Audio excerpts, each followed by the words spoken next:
बिस्मिल्लाहिर्रहमानिर्रहीम, अस्सलाम वालेकुम। मैं हूं वसीम बादामी। आज के प्रोग्राम में ज़रा तीन हमारे साथ सीनियर साफ़ी, तीन सीनियर तज्ज़ियाकार मौजूद होंगे ताकि पाकिस्तान में क्या चल रहा है ज़रा हम सियासतदानों से जो बात करते हैं ज़रा तज्ज़ियाकारों की राय में जाने। आज के दिन भी जो है वो ख़बरें रहीं भरपूर, आज के दिन भी ख़बरों से भरपूर रहा और वज़ीर आज़म पाकिस्तान के दो मुआविनीन ख़ुसूसी एक ही दिन में आज मुस्ताफ़ी हो गए। तानिया साहिबा जो कि डिजिटल पाकिस्तान पर असिस्ट करती थी प्राइम मिनिस्टर साहब को, और ज़फ़र मिर्ज़ा साहब जो कि सेहत के अहम तरीन मौजू पर असिस्ट करते थे वज़ीर आज़म पाकिस्तान को, और ज़ाहिर है कोरोना के हवाले से उनकी प्रेस कॉन्फ्रेंसेस भी डेली देखते थे, तकरीबन हर दूसरे दिन देखते थे। वो दोनों आज अपने ओहदे से मुस्ताफ़ी हो गए। तानिया साहिबा ने अपने इस्तीफ़े में क्या लिखा है, प्राइम मिनिस्टर पाकिस्तान को मुखातिब करते हुए कहती हैं, it has been an honour and privilege to serve you since earlier this year. I am grateful to you for reposing your trust in मी।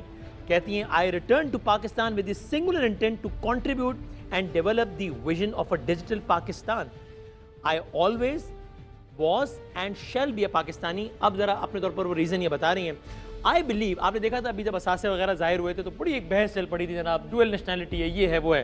तानिया साहिबा ये कहती हैं, I believe the recent disclosure in the public sphere about my Canadian nationality which is a consequence of my birth and not an acquisition of choice, is a distraction to my ability to execute on the long-term vision for a digital Pakistan. It is unfortunate that a Pakistani's desire to serve Pakistan, it is unfortunate that a Pakistani's desire to serve Pakistan is clouded by such issues. I would therefore like to request you to accept my resignation from my position as special assistant to the prime minister। उन्होंने आगे भी बात एक लिखी है, ये कहा है तानिया साहिबा ने। ज़फ़र मिर्ज़ा साहब क्या बोले? ज़फ़र मिर्ज़ा साहब कहते हैं, I have resigned as SAPM। I came to Pakistan on a personal invitation of Imran Khan leaving WHO, World Health Organization. I worked hard and honestly. It was a privilege to serve Pakistan. I am satisfied that I leave at a time when COVID-19 has declined in Pakistan as a result of grand national effort. अब वो भी अपने इस्तीफे की वजूहत बताते हुए ये कह रहे हैं, due to ongoing negative discussion about the role of SAPM and criticism on the government, I choose to resign.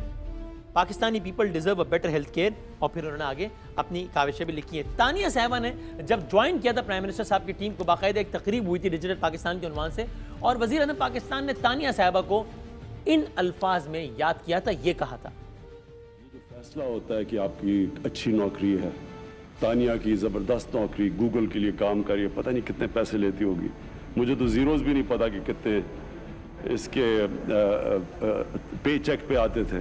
ये मुश्किल फैसले हैं, दुनिया में लोग कामयाब होते हैं वो मुश्किल फैसले करके होते हैं। मुश्किल फैसला इमरान खान साहब ने किया है, इनसे ये कह कर के आप घर जाइए, या इन दोनों ने किया है ये सोच कर के हम घर जाएं? अब ये भी एक सवाल है, और ऐसा क्यों हुआ? ज़रा आगाज़ हम यहीं से करते हैं। उस्ताद मोहतरम जनाब सुहेल वड़ाई साहब तशरीफ़ फरमा हमारे साथ, सर बहुत शुक्रिया। ARY न्यूज़ के फ्लैगशिप प्रोग्राम को होस्ट करने वाले जनाब काशिफ अब्बासी साहब तशरीफ़ फरमाए, सर बहुत शुक्रिया। सीनियर साहबी तज़ियाकार जनाब सईद काजी साहब, तीनों का मैं बहुत बहुत शुक्रगुजार हूँ। सर आगाज़ में तो मैं ज़ाहिर इसी मौजू पे आप लोगों का की खबर भी और तज़िया भी। सुहेल साहब पहले तो खबर क्या है, वजूहात जो इन दोनों ने बताई हैं, जो भी हमने पढ़ के भी सुनाई, वही हैं या है कवाकिब कुछ नज़र आते हैं कुछ? देखें, गवर्नमेंट की तरफ से या प्राइम मिनिस्टर ऑफिस की तरफ से तो अभी जो लीक्स हुए हैं, हाँ। वो तो इनकी सपोर्ट नहीं करते, इनकी उस रेजिग्नेशन लेटर की जो इन्होंने दी। और लेकिन देखना ये होगा कि प्राइम मिनिस्टर के ऑफिस से इस तरह की चीज़ें जब फिरदौस आशिक को रिलीव किया गया तब भी कही गई, जिसको भी फारिग किया जाता है साथ ही एक इल्ज़ामात की लंबी फहरिस्त जो है वो भी थमा दी जाती है। अब सवाल ये है कि फिरदौस आशिक के खिलाफ क्या किया गया? कुछ नहीं। जिसको भी फारिग किया जाता है उसके खिलाफ किया कुछ नहीं जाता, अलबत्ता इल्ज़ामात लगा दिए जाते हैं कि ये फलानी फाइल जी फारिग किया क्यों जाता है? परफॉर्मेंस? मेरा नहीं ख्याल कि परफॉर्मेंस है, मेरा ये ख्याल है कि हर वो शख्स जो कि कैबिनेट में इख्तिलाफ राय करता है या एक अपनी इंडिपेंडेंट ओपिनियन देता है या अपनी जो अमूमी राय है उससे इख्तिलाफ करता है, उसको डिफिकल्टी है काम करने में। ज़फ़र मिर्ज़ा ऐसा साहब होता तो फवाद चौधरी साहब के साथ जो आपने किया था उसके बाद उनको काबीना में नहीं होना चाहिए था? मेरा ख्याल है उन्हें भी काफ़ी डिफिकल्टी, पहले वज़ीर इत्तलात से हटाए गए, बाद में भी उन्हें डिफिकल्टीज रही, लेकिन he is a great survivor. सारे लोग ग्रेट सर्वाइवर नहीं होते। नहीं, तानिया साहब और जफर साहब का इतना वजन था कि वो काबीना में प्राइम मिनिस्टर साहब से खुल के इख्तिलाफ राय करते और उस इख्तिलाफ राय की बुनियाद पर बिलाखिर निकाल दिए जाते हैं। ये तो मेरा ख्याल है जफर मिर्जा साहब ने तो प्राइम मिनिस्टर ऑफिस खुद कह रहा है कि इख्तिलाफ राय किया था। ये कह रहे हैं कि वो चाहते थे कि जी मेडिसिन की जो अद्वियात है उनको खुद बढ़ाने की इजाजत नहीं होनी चाहिए। अभी आपने शायद वो खबर नहीं देखी कि जो जराए बता रहे हैं। जी जी, मैं क्यों आकर जब हम ऑफिशियल नहीं है इसलिए हमने उसको कोडिंग हाँ जराया, तो ये कह रहे हैं ठीक, वो चल भी रहा है तो बिल्कुल। और जाहिर है ये जराए कौन हो सकते हैं और हुकूमत के अलावा। काशिफ भाई, क्या आपकी भी, अभी हम तज्जिया इस पे बाद में लेते हैं, इत्तला आपकी भी कुछ ऐसी है जो सोहेल साहब कह रहे हैं या मुख्तलिफ है? देखिए, एक तो इस्तीफा दोनों से जो अंदर की खबर बताई जा रही है वो ये है कि इस्तीफा दोनों से लिया गया है, इन दोनों ने इस्तीफा दिया नहीं। और दोनों की वजूहत, एक तो तानिया का इशू ट्रांसपेरेंसी का है। जो कंपनी उन्होंने बनाई थी गो के उसमें कोई ट्रांजैक्शन नहीं हुई। वज़ीर आज़म हाउस ये कह रहा है कि कोई ट्रांजैक्शन नहीं, लेकिन क्योंकि ट्रांसपेरेंसी का एक इशू सामने आ गया था, इस वजह से उनसे इस्तीफ़ा ले लिया गया। मैं ये जानता हूँ कि तानिया के केस में दे 2 बिग ग्रुप्स, तानिया दरअसल जहांगीर तरीन के साहब के साथ ज़्यादा वो इनको लेकर आए थे या बहुत करीब थी उनके। अभी मैं बैकग्राउंड जो मुझे नज़र आया है पिछले चंद महीनों में, मैं वो आपको बता दूँ। और फिर देर अनदर ग्रुप जिसके अंदर जो तानिया के बहुत मुखालिफ थे या खिलाफ थे। सो अब चूँकि जहांगीर तरीन साहब साइड पे हो गए तो ये इट्स क्वाइट पॉसिबल कि जो बैकिंग थी उनकी तरीन साहब की, वो बैकिंग भी ख़त्म हो गई हो। हालांकि आपने देखा कितने फैनफेयर के साथ इमरान खान साहब ने उनको रिसीव किया था जब वो आई थी। इट्स क्वाइट पॉसिबल वो बैकिंग खत्म हो गई हो, तो कोई छोटा सा एक इशू क्रिएट हुआ है और उस इशू की वजह से उनको साइड पे कर दिया गया। लेकिन जो पीएम हाउस ये कह रहा है कि जो बुनियादी वजह बनी वो उस कंपनी का बनना बनी, जो कि एक हुकूमती, आप SCAPM होते हुए एक प्राइवेट कैसे रजिस्टर करा सकते हैं कंपनी। ओके, और जफर साहब का क्या इत्तला है? का ख्याल है कि वो नो प्रॉफिट नो लॉस है। जफर मिर्जा साहब का दवाइयों की कीमतों को कंट्रोल नहीं कर पाए, ये बात ये कहा जा रहा है कि ये तो फैसला शायद पहले ही हो गया था। पीएम हाउस का ये वर्जन है कि हो सकता है उनको पहले हटा दिया जाता, लेकिन क्योंकि कोरोना आ गया और कोरोना की वजह से मिर्जा साहब वाज अ फोकल पॉइंट वगैरह वगैरह। लेकिन इसमें यह कि क्योंकि NCOC अब टेक ओवर कर चुकी है कोरोना को, ज़्यादा फैसले NCOC में या NCC में होते हैं जिसको PM साहब खुद हेड करते हैं, तो इस वजह से ईजियर। लेकिन ये दोनों को इतने वजनदार लोग थे नहीं, मतलब ये आप मिर्जा साहब को देख लें, आप तानिया को देख लें, जैसे आपने कहा ये इतने वजन वाले लोग नहीं है कि कोई बहुत बड़ा सियासी इशू हो जिसकी बुनियाद पर इनको निकाला गया हो। ये छोटे छोटे इश्यूज हैं। सही है। अब इनकी वजह से इनको अब सईद काजी साहब, इसको आप किस तरह देखते हैं? यानी इस पर बहुत तारीफ होनी चाहिए आपके ख्याल में प्राइम मिनिस्टर साहब की कि यार देखो जबरदस्त है यार, टीम का जो बंदा भी परफॉर्म नहीं करता वो कोई लहतो लाल से काम नहीं लेते, फारिग करते हैं। या इसको आप दूसरे एंगल से लेते हैं कि भाई यहाँ तो यार मतलब ये मुल्क कैसे चलेगा, हर चौथे दिन तो एक इस्तीफा आता है, फिर नया बंदा आता है, नए बंदे को एक चीज़ समझने में टाइम लगेगा, फिर इस्तीफा आता है, ये ऐसे एडहॉक बेसिस पे चल रही है government. How do you look at it? तवील कहानी है इसके पीछे। ये खान साहब की यही टेंशन थी मेरे ख्याल में है। और दूसरी बात ये है कि ये एक और भी मैं आपको बात बता दूं कि जो एक और दवाइयों का स्कैम सामने आया कि हमने कहा कि हम लाइफ सेविंग ड्रग्स जो है इंडिया से हमने इंपोर्ट करनी है, उसमें आपने जो है वो डाल दिए, मिनरल्स भी डाल दिए, और ये जो नुमाइशी दवाएं होती हैं, ये जो दूसरी ओवर द काउंटर, उसकी भी इजाजत दे दी गई, वो भी आ रही थी। तो इसमें बड़ा गंद है। और अगर आप जाएंगे तो इसमें जो आवाम की जेब कटती है, कई 100% आप। लेकिन मुझे वही सवाल, मुझे सुहेल साहब उस सवाल का जवाब आप भी बता दीजिए कि मैं फिर आमिर साहब को भी जब हटाया गया था बिल्कुल यही बातें आई थी, दवाएं महंगी कर दिया वो कर दिया इसलिए हटा दिया है जी, उसूली फैसला हो गया है जी।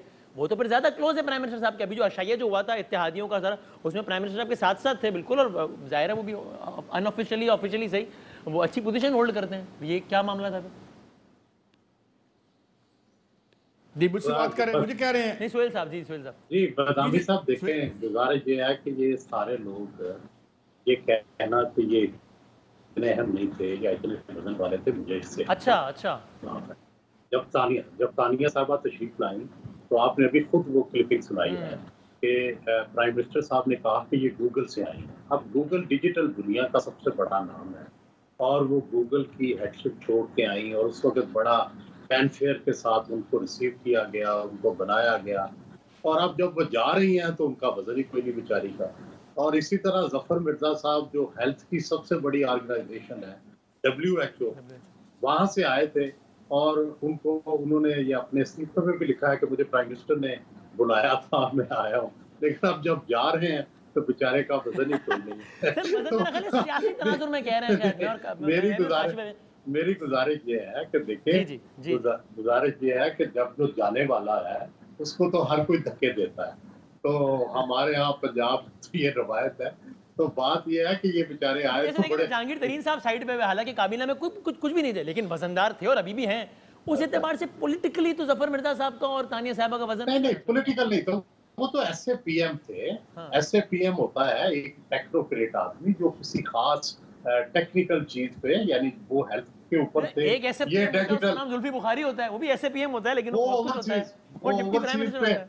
वो ओवरसीज पे टेक्नोक्रेट है और पर्सनल अफेयर पे लेकिन उसके वजन की वजह उसका पोर्टफोलियो नहीं है, बल्कि उसका जाती वजन है ना, उसका इमरान खान से ताल्लुक और रब्त है ना।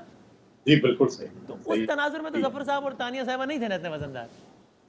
नहीं, लेकिन देखें ये कहना कि भाई वो वजनदार नहीं है, देखिए वो उनका एक पूरा कैरियर है दोनों का। एक गूगल में बड़ी अहम हैसियत में रहे, दूसरे WHO में बड़ी अहम हैसियत में रहे। ये ठीक है कि उन पर इल्जाम कितने सच्चे हैं कितने झूठे हैं।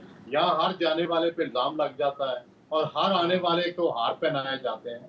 तो ये भी तो मुनासिब नहीं है ना। कोई एक हक़ाइक़ को सामने रखकर जफर मिर्जा साहब कल तक पूरे मुल्क में कोरोना को कंट्रोल करने का क्रेडिट ले रहे थे और आज सारे स्कैंडल्स के जिम्मेदार हैं भी आपके।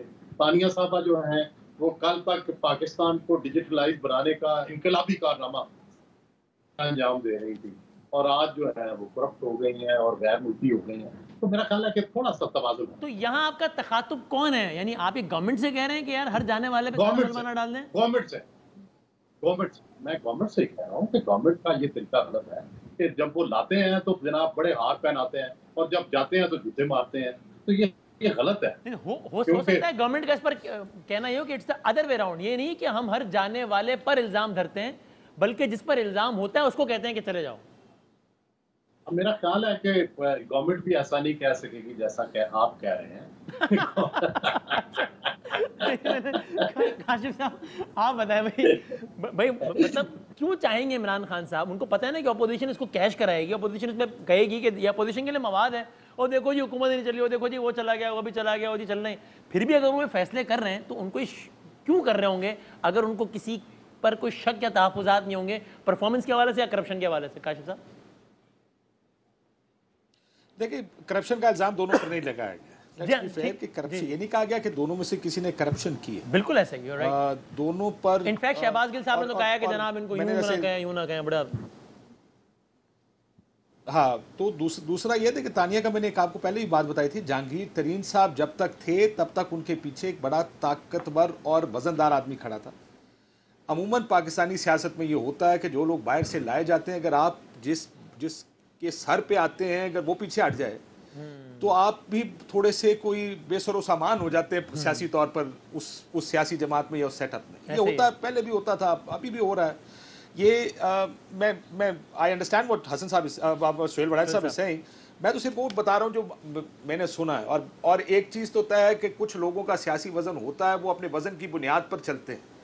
आप जो मर्जी कर लें, वो अगर परवेज़ इलाही साहब हैं या कोई और है तो आप उनको उनकी वजारत या उनके पोर्टफोलियो के हिसाब से नहीं देखते, आप ये देखते हैं कि उनका अपना ज़ाती असर व रसूख या वजन कितना है। तानिया, अगर आपका ख्याल है कि वो असरदार थी, हाँ, बहुत से लोगों को फैन फेयर के साथ लाया जाता है, ये लोग फैन फेयर के साथ लाए गए हैं, और फिर जब देखते हैं कि अब ज़रूरत ख़त्म हो गई है या दूसरा ग्रुप प्रिवेल। मैंने आपको एक और बात भी कही, तानिया के खिलाफ एक बड़ा एक्टिव ग्रुप था इसी कैबिनेट में और इमरान खान साहब के करीबी लोगों में, led by, if I am not mistaken, led by आपके एक वफाकी वजीर है, वो लीड कर रहे थे कि ये किधर से आ गई हैं, छोड़ें इनको दूसरा, क्योंकि ऑलरेडी लोग काम कर रहे हैं, वो ज़्यादा बेहतर काम कर रहे हैं। तो ये अंदरूनी लड़ाई भी थी। और वैसे भी इलेक्टेड वर्सेस नॉन इलेक्टेड की लड़ाई तो काबीना में है ही बड़ी खतरनाक, वो तो है ही ना अपनी जगह। नहीं, ये उसकी वजह से नहीं हुआ। मैं इससे हट के बात कर रहा हूँ कि उस फ्रंट पे भी एक मास तो है। हाँ, दूसरा ये वसीम भाई के जब जहांगीर तरीन साहब हारेंगे तो उनके साथ खड़े सारे लोग भी हार जाते हैं। आप गिरेंगे किस वक्त, एक अलग बहस होती है। लेकिन जिन लोगों को लेकर आए तरीन साहब, उनमें से एक एक करके आपको नजर आएगा कि बहुत से लोग ऐसा ऐसा जाना शुरू कर देंगे, क्योंकि आपको निकाल दिया जाएगा, क्योंकि जो उनका पिलर है वो खत्म हो जाएगा। आमिर कियानी साहब की बड़ी एक इंटरेस्टिंग स्टोरी है वैसे। वो किसी और वक्त आपको, अभी ज़ाहिर आपका आज का टॉपिक नहीं है। नहीं वो मुझे बताएं, मैं ब्रेक लेता हूं, उस पर आप ब्रेक के बाद बताएं मुझे। वो इसलिए कि आज के दिन के लिए ऐसे बड़े रेलेवेंट है ना कि एक साहब हैं वो जा रहे हैं, उनके बारे में जराए से ये आ रहा है कि जनाब दवाएं महंगी, दवाएं इंपोर्ट, दवाएं एक्सपोर्ट, फला फला, और एग्जैक्टली एक्शन रिप्ले आमिर साहब का कि एक साहब थे वो चले गए, यही बातें आई, फिर वो क्लोज हो गए बनाए। तो क्या कहानी है? एक ब्रेक